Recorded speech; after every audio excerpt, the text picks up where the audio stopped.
Hi baby.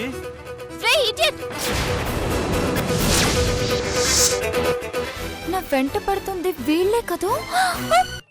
ఏంటమ్మా అలా చూస్తున్నావు? బాగున్నానండి. ఏంటమ్మా గుడికొచ్చావా? ఈయనెవరో ఏంటో అందరూ నన్ను గుర్తుపడుతున్నారు, నేను మాత్రం ఎవరిని గుర్తుపట్టలేకపోతున్నాను. ఆ అమ్మాయికి జరిగిన దానికి నాకు సింపతి కలిగినా ఎందుకో ఆ అమ్మాయి మన ఇంట్లో ఉండడం కరెక్ట్ కాదేమోనని అనిపిస్తుంది.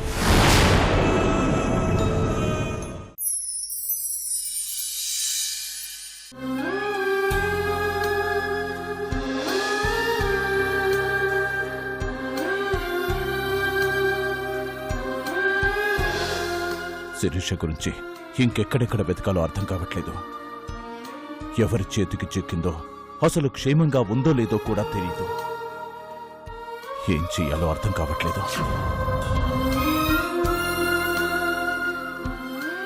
పోలీసులకు చెప్పినా, మీడియాకు తెలిసినా ఉన్న ప్రాబ్లం సాల్వ్ అవ్వడం పక్కన పెడితే కొత్త ప్రాబ్లమ్స్ మొదలయ్యే సమస్య ఉంది.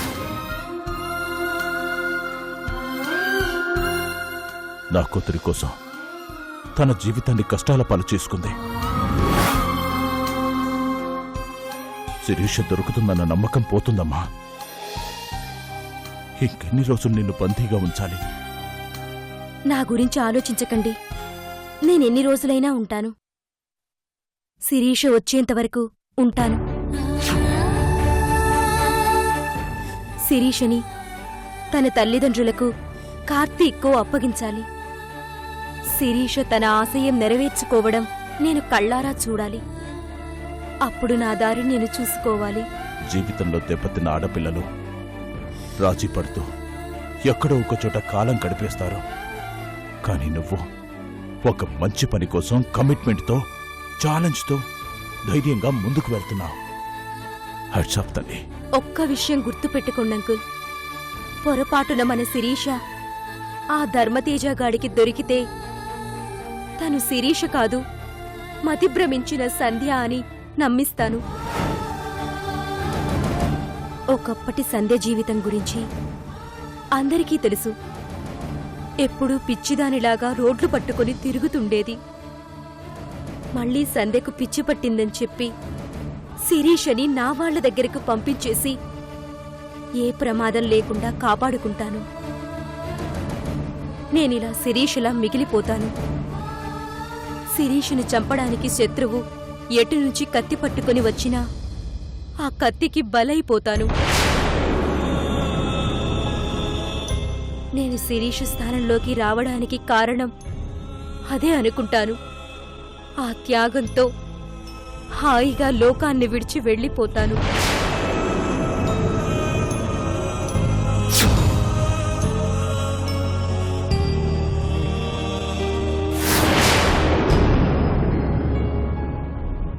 ఇంతకు మించి నాకు మాటలు రావడం లేదు తల్లి.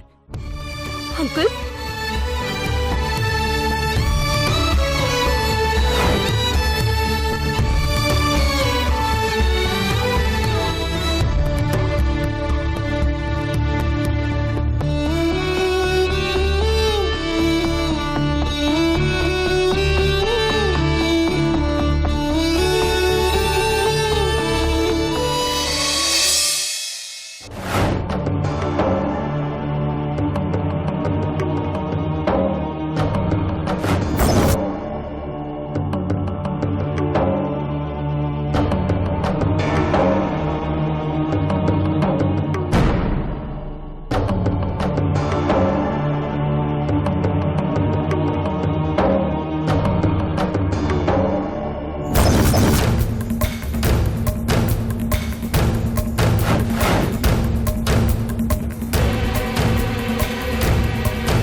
ఆ కార్తీక్ గాడిని అడ్డం పెట్టుకుని ఏదేదో చేసేయాలని ఎంతో ప్లాన్ చేసి శిరీష వేరు సంధ్య వేరు అని నిరూపించాను.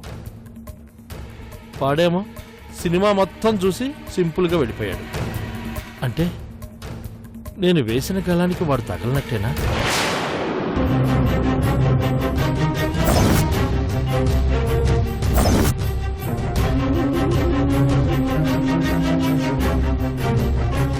ధర్మతేజ గారు,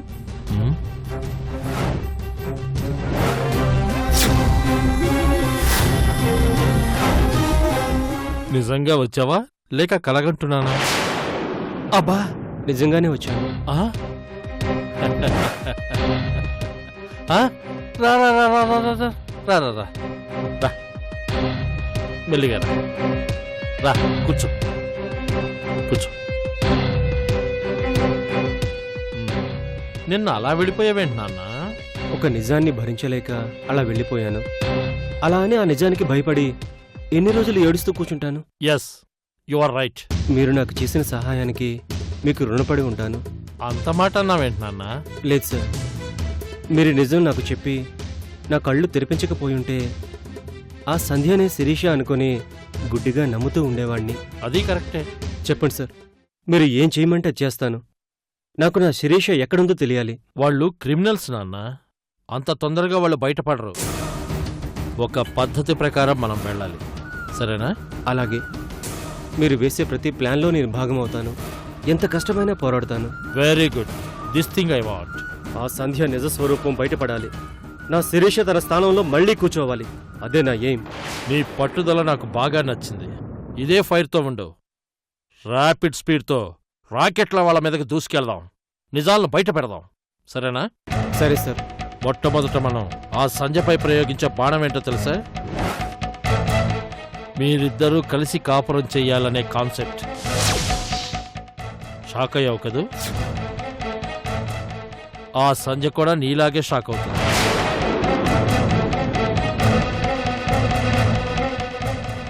పెళ్ళైన వాళ్ళు ఒక చోట ఉండాలి, పెళ్ళైన జంట కలిసి కాపురం చేసుకోవాలి అనే కాన్సెప్ట్ని ఆ ఇంట్లో మొదలుపెట్టి వదిలేశామే అనుకో, ఆయిల్ ట్యాంకుకి నిప్పు పెడితే బ్లాస్ట్ అయినట్టు ఆ సంధ్య బ్లాస్ట్ అయిపోతుంది.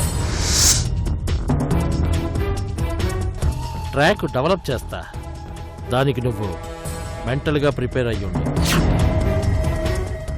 ఏమంటావు నాన్న? చెప్పాను కదా, నా ప్రేమను గెలిపించుకోవడానికి, నా శిరీషను దక్కించుకోవడానికి మీరు ఏం చెప్తే అది చేస్తాను. ఓకే నాన్న, నేను చెప్పే ఐడియాలు ఫాలో అయిపో. నీ శిరీష చెయ్యి నీ చేతిలో పెట్టిస్తా, సరేనా? సరే. చేతికి చిక్కలేదని అనుకున్నాను, బాగా చిక్కాడు. ఇక మొదలు పెట్టేస్తా. మొదటి బాణం వేసేద్దాం రా నాన్న.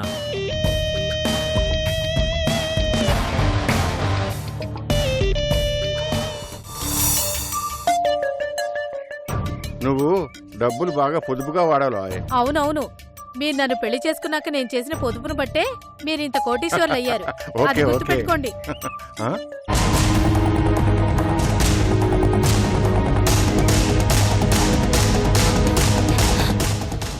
ఎందుకు ఇలా పరిగెడుతోంది?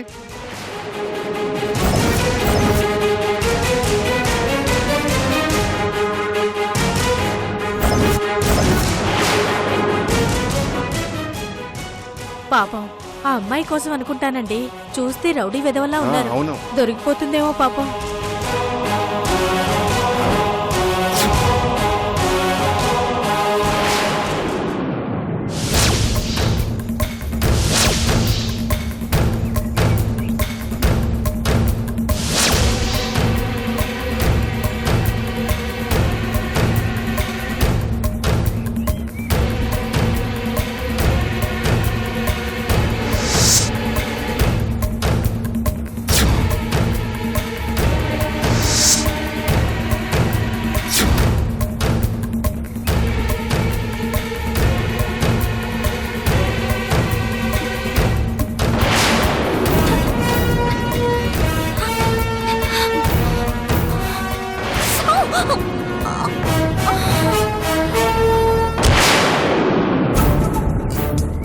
అటు చూడరా అన్నా, మీరు కూడా చూడండి.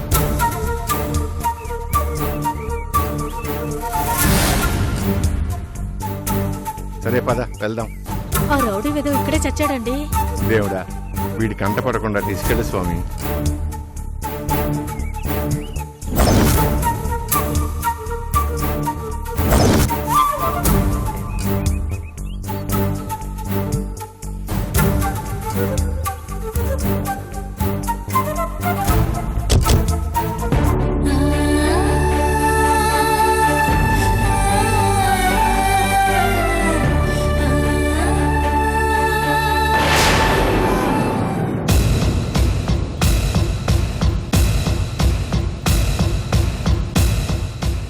పాపం స్పృహ తప్పి పడిపోయినట్టుందండి. అవును, ఇంతకీ డోర్ ఎలా ఓపెన్ అయింది?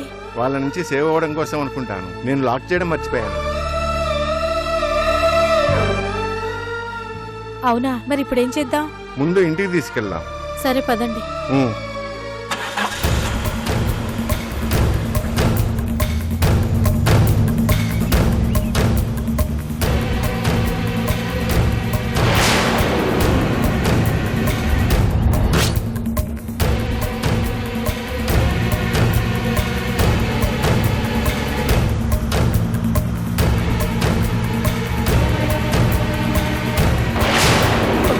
అన్నా ఎక్కడ దొరకలేదన్నా.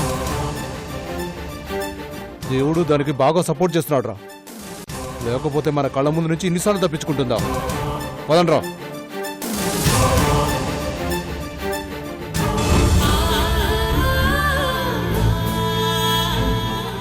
బంగారు బొమ్మలా ఉంది. ఎవరమ్మాయో ఏంటో.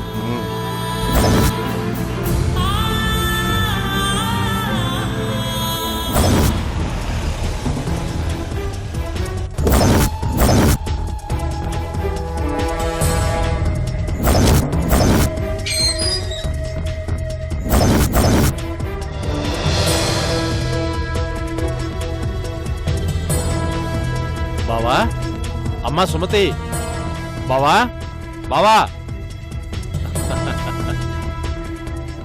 అమ్మా సుమతి, ఇది షిరిడి నుంచి తెప్పించిన ప్రసాదము విభూది. నా మేనగోడల పేరున అర్చన చేయించి తెప్పించాను. రేపు శిరీష చేత దేవుడికి దండం పెట్టించి ప్రసాదం తినిపించు. గాలి ధూళి ఏది సోకినా అన్నీ పారిపోతాయి. శిరీషకి కొత్త జీవితం మొదలవుతుంది.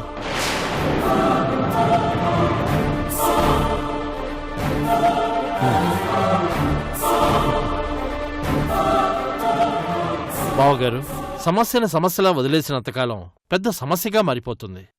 గాయాన్ని గాయంలా వదిలేస్తే పెద్ద పుండైనట్టు.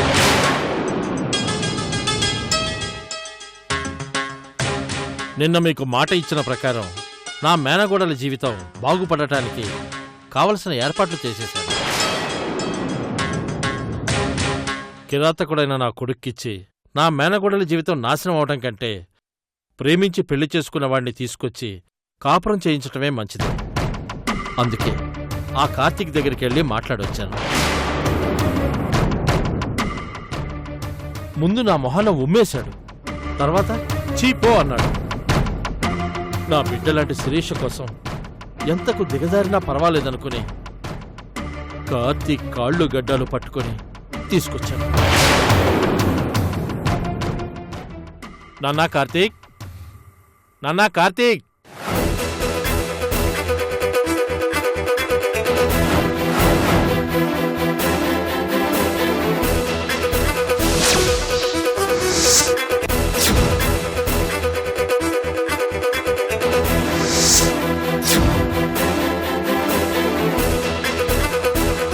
నమస్తే అంకుల్.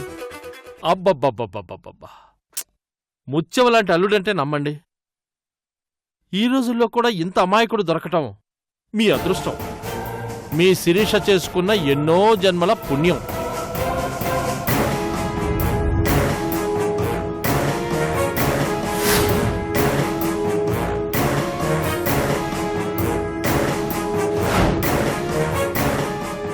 ఇంకా అక్కడే నిలబడ్డావే, రాబాబు.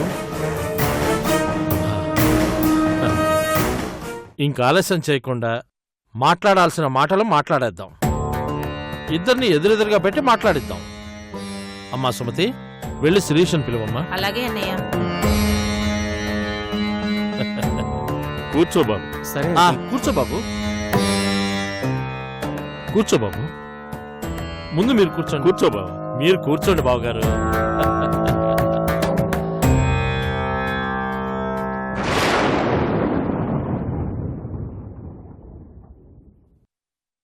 అమ్మ శిరీష, కార్తీక్ వచ్చాడు.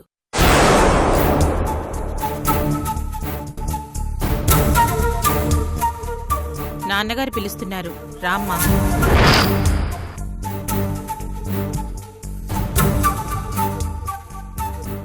రామ్మా.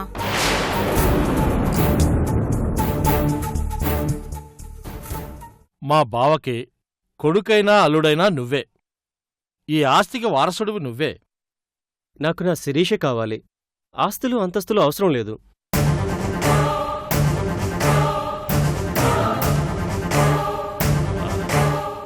ప్రపంచంలో నీతి నిజాయితీ లేదని ఎవరు చెప్పారు బావగారు? కార్తీక్ లాంటి కుర్రాడి దగ్గర కేజీలు ఉన్నాయి.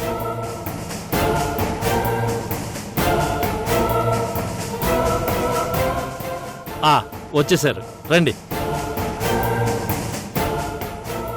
కూర్చో.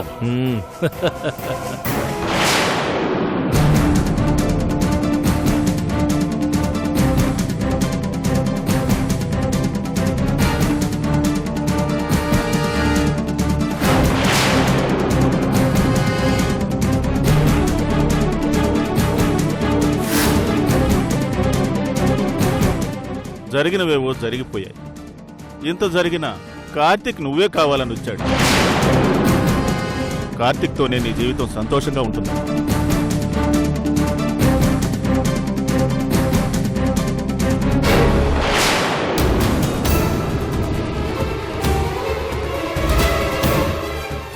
గతాన్ని నేను మర్చిపోయాను అంకుల్. భవిష్యత్తు గురించే నేను ఆలోచిస్తున్నాను. శిరీషతోనే నా జీవితం, శిరీషతోనే కడవరకు, అంతే.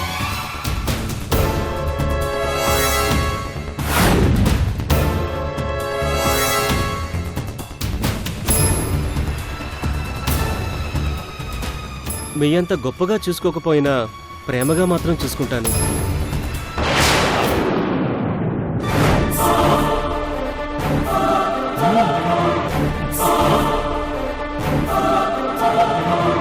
పేదోడి దగ్గర ప్రేమ మాత్రమే ఉంటుంది, చచ్చేంత ప్రేమ ఉంటుంది. ఆ ప్రేమని మాత్రం మీ కూతురికి ఇవ్వగలను.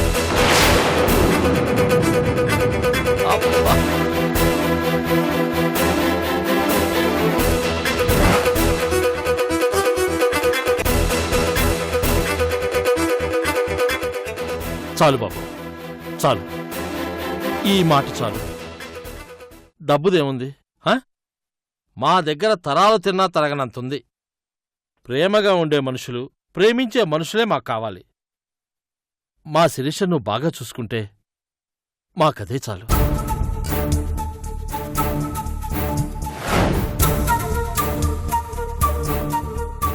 అంతే కదమ్మా?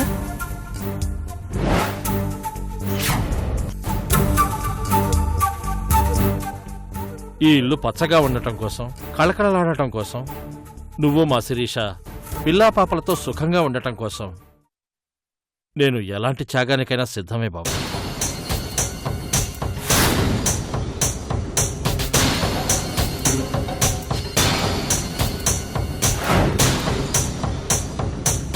నువ్వేమంటావమ్మా? నా మేనగోడలో మౌనమే అంగీకారం బావగారు. నాకు ఆఫీస్లో అర్జెంట్ మీటింగ్ ఉంది, నేను బయలుదేరుతాను. అమ్మా శిరీష, ఒక్క నిమిషం శిరీష.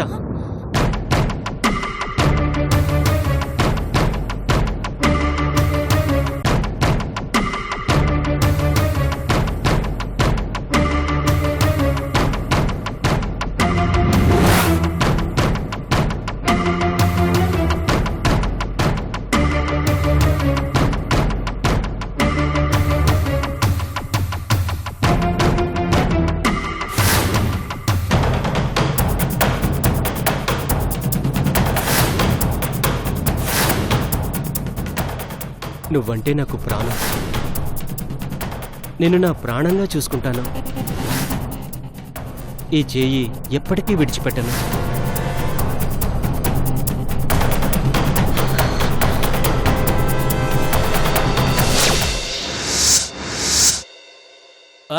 ఒప్పేసుకుంది. ఇంకేం ఆలోచించక్కర్లేదు. తర్వాత జరిపించాల్సిన కార్యక్రమం జరిపించేయొచ్చు.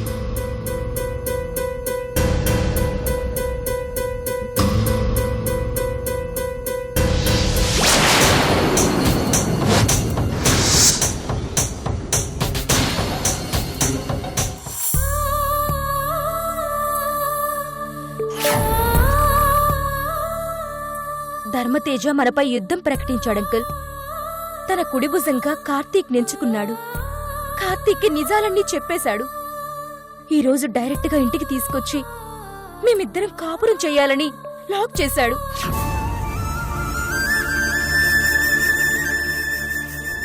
కార్తీక్ నా మీదున్న కోపాన్ని, ద్వేషాన్ని మర్చిపోయి నా దగ్గరకొచ్చాడంటే ధర్మతేజ వ్యూహం వర్కౌట్ అయింది. ఆ ధర్మతేజ ఒక్కసారి నిప్పు పెట్టాడంటే కాలి బూడిదయ్యేంత వరకు వదిలిపెట్టడు. నన్ను బయటకు గెంటేయడానికో, నన్ను అవమానించడానికో పెద్ద ప్లానే వేశాడు. ఈ సమయంలో కార్తీక్ ఆ ధర్మతేజ లాంటి దుర్మార్గుడి మాటలు నమ్మినా నమ్ముతాడు. కార్తీక్ కండిషన్ అలాంటిది. వాడు ఎన్ని చేసినా వాడి ప్లాన్స్ తిప్పికొడతా. చిన్న వయసులోనే కొన్ని వేల మంది పుణ్యాలు మూట కట్టుకున్న శిరీషే మనం గెలవడానికి మంచి మార్గం చూపిస్తుంది. యూ డోంట్ వరీ, ధైర్యంగా ఉండు తల్లి.